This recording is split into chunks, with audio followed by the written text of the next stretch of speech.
Hey guys, Shua Tov and belated Hag Sameach, Tu B'Av. Supposedly, allegedly, one of the most happiest days of, actually is the most happiest day in the Jewish calendar. But guys, we have to talk about something, or I want to talk about something. That's an elephant, for me, has been an elephant in the room. What's the elephant in the room? Well guys, I've been watching all this, pro-Israel space. I don't want to use the word hasbara. The Israel advocacy space, whatever you call it. Jewish space, since October 7th. I mean, I've personally been in it since 2010 on social media, and even before that, before social media became a thing. So you could say safely for the past, 25 years. But especially since October 7th, I'm noticing one thing that is missing that I don't think anybody has addressed. With the possible exception of a few friends of mine in Israel who just are having a conversation so far very quietly about it, no one has addressed this. Psychology, trauma, healing, and generally talking about the situation that we're in, right? Now you could say, a lot of people say, Tzvi, well, we can't just stop our lives. We have to, the greatest, so to speak, defense is a good offense, meaning the greatest revenge on these people is, success, having babies, having Jewish babies, having Jewish weddings, continuing to produce amazing things, etc., etc., which is correct, guys. However, what I've noticed is that, because everything has been such a whirlwind, because we've been in a war and we've been battling, I don't know, like 6 entities at the same time, as per usual, we don't even, and also we're trying to figure out how to, finish this whole hostage thing, how to close it out, so to speak. Sorry. B wants to listen to my thing.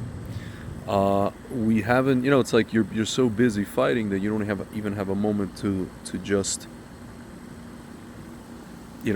take a second and really absorb what the heck just happened here. Not only absorb it, but really feel it. Meaning, folks, I get the feeling that, for example, a good part of Israelis, people in Israel, have essentially numbed themselves, N-U-M-B, to the situation. And I understand, it comes from a historical thing of you're constantly dealing with attacks, you're constantly dealing with enemies, you're constantly dealing with all kinds of stuff, rockets, bombs, blah, blah, blah, blah, blah, right? It's been like that since even before the creation of the State of Israel. And so you get to a point where you're just kind of like, it's part of life, right? But here's the thing, guys. It was one thing for occasional, not to diminish anything, but occasional one-offs to become a part of life. It's quite another when something like this happens, and it leads to a war where the army is sent in somewhere, and then you're losing guys every day, wives. Ladies are losing husbands, wives are losing husbands, like young brides are losing their young grooms, becoming widows, and children are losing fathers, right? We haven't had anything like this in a very long time. And it looks like to me, guys, everybody has numbed themselves. Not only that, again, I'm not putting myself necessarily in a pedestal. I'm just trying to tell you guys that I haven't numbed myself, and I haven't numbed myself to the point, I have not numbed myself, where it's gotten to the point where I just told, some friends and family that, yeah, listen, I still care about my, my parnasa stuff, my business stuff, my shidduch stuff, my looking for somebody to, looking for my other half. I care about that stuff. Not that I don't care. But it has effectively, since October 7th, has taken if there's a list, right? These things are number 2 and number 3, or number 2 and number 2.5, 2 and 2A, right? 2A and 2B. And number 1 has been just focusing on what's going on in Israel. You could say, Tzvi, it's not healthy, it's not this, it's not that. You got to think about yourself, blah, blah, blah. I don't know what to tell you.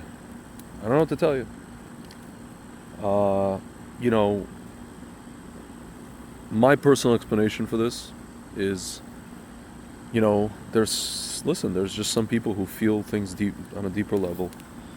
Some people who are connected to literally the land. When I say the land, I'm talking about the dirt in Israel more than others, right? I like to think of it as the explanation for myself, at least, because we all come from Adama, right? We all come from earth. That's why the first man was called Adam, first human, right? And from him came Hava, right? So, and that's the land of Israel, right? We know from our sages, from our kind of lore, that Adam and Hava are buried in Hebron, right? So, I don't know. Again, I'm not putting myself on a pedestal. I'm telling you that I'm weird. I'm weird. I'm weird. I'm an anomalous being that is, I guess, more physically connected to the land of Israel. Doesn't matter if I'm there or not, And there's a few people I've met who are like myself, who, whenever something happens in Israel, they just drop everything and they can't focus on anything else. On me, I would say it's on hyperdrive. Again, I don't apologize for it. Hashem made me this way, I guess. And that's it, guys, Which is why the last couple of years, I've been talking to some friends, and they, whatever, I talk to them about Israel and this and that. I've literally had friends tell me, Tzvi, why do you make these videos? Why this? Why that? You're wasting your time. Focus on this, focus on that. Again, it's not that I don't. It's just that, first of all, I can't not. I can't bring myself to not say anything, right? I couldn't if I tried, right? I like I said, I had friends ask me, oh, but Tzvi, are you making money from this? I'd like to. I should be, but I'm heavily shadow banned. So then they're like, so why do it? I'm like, I can't not do it. I can't not do it, right? And if I don't do it, I'm going to go even crazier, because for me, talking to you guys like this is like therapy, even if it's only 150 people, 200 people watching at a time, right? And then on a rare occasion, I get 2,000 or 1,000 people. Rare occasion, right? When my friend Roseanne shares the video. So, my friends, again, it's literally to keep from going crazy. And again, I think a lot of people, and I speak to my friend Frank about this, and he tells me straight up, he's like, Tzvi, you realize if they didn't numb themselves, or if the government had not turned them into basket cases over the years, whether it's from allowing our enemies do things to us without any repercussions, whether it's what they did during Shmovid, if they hadn't done this to a majority of the people in Israel, and also outside of Israel, then a lot of people would be very upset, and then they would take pitchforks and what is it called? Pitchforks and torches to their government. This is what I told my friend the other day. I was like, dude, it's not normal what's going on in Israel. It's not normal that the people are just kind of going along with everything the government is saying. And they're saying, well, what can we do? What can we this? What can we that? The government knows better. A prime example, Bibi comes out and says, one day he says, oh yeah, to English, I forget which media, some English language outlet, he's like, if something like the Allies had to go all the way against the Nazis, right? They couldn't stop, right? They had to win the war. He's like, and we have to do the same thing here, right? Okay. And, basically he's been saying, take over Gaza, whatever it is. And then the next day he comes out and says, what does he say? Oh, it's going to be a limited, operation, and we're just going to take Gaza City, not all of Gaza. Folks, I mean, if I was a citizen of Israel and I heard this, and then I heard, the first thing one day and then the second thing the second day, I literally would lose my mind. And I have lost my mind. And I am an Israeli citizen, right? I'm not physically there now. Folks, so I think we're in a situation where a lot of this is psychological. Again, I understand why. I understand why we're in this situation. I understand how we got here as a collective. But again, what I noticed is no one in the Israel space is talking about it. Everybody's so busy defending, excusing, answering, apologizing, explaining. Hasbara means lasbir, right? To explain. Everybody's busy explaining. Everybody's busy trying to quote unquote educate. Everybody's busy trying to, to deflect, not deflect, but like protect, right? Everybody's busy like whatever, parading themselves around at these so-called galas and Jewish events, right? Everybody's busy doing that. Nobody's busy basically dealing with the elephant in the room, which is a lot of people are in poor psychological state. They are, and they're either masking it or they have numbed themselves. Again, I understand it's a natural because if they don't, they're going to go in, either they're going to go completely insane, lose their minds, and walk around the streets just screaming, or they're gonna realize what's basically what's cooking, so to speak, and they're gonna take like a blowtorch to the Knesset, which is what they should do. You know what I'm saying? And again, the government of Israel knows that, so they keep everybody in a state of like basket caseness, right? Of being a basket case. Otherwise, they would be chaos, right? So, folks, I don't know what to tell you, but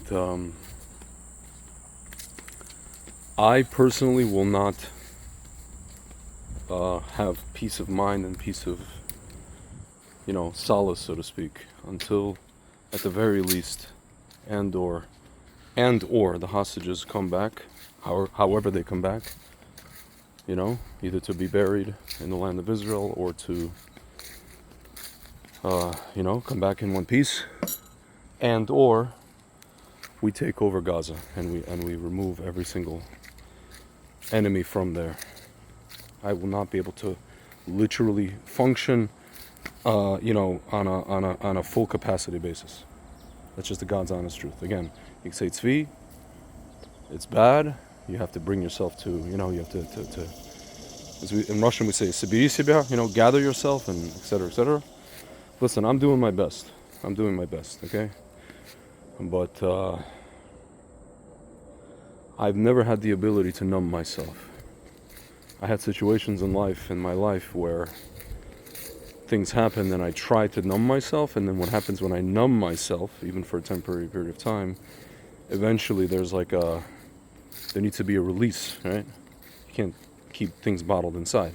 And the release ends up being like explosions, right? Not healthy. So in this case, that's why I talk to you guys like this. That's why I go on camera. It's literally therapeutic for me. Right now, this is like free therapy for me. Even if one person watches it. I'm talking to one person, right? How many people you talk to when you go to a therapist? Not that all you guys are therapists, right? You speak to one person. You don't speak to 150, you don't speak to 1,000, you don't speak to 2,000, right? Some of whom could be like people who don't like you, right? I get the occasional orc on this comment section, right? It's what it is, guys. So I guess what I'm saying is we have to start this conversation. Some friends of mine who are reservists, army guys, they're trying to start, Baruch Hashem, I actually have to revisit this, a conversation with their soldier friends, their reservist friends, about the psychological aspect of this. I guess that's where it needs to start, but I think in a bigger scope, the conversation in the Israel space needs to start about psychology of people and where people's individual and collective psychology is, psyche. Because I'm looking around, guys. I go to Jewish events, I go to shul, I go here, I go there. I think there's a lot of pent-up stuff going on, and it manifests itself in other places that have nothing to do with the what's going on in Israel. And that's really where the battle is at. All right, guys. I hope what I said makes any bit of sense. It was a little bit of a, what they call a mind dump, M-I-N-D. A little bit of a brainstorm / mind dump. But any questions, any comments, let's start this conversation. All right, guys. Peace.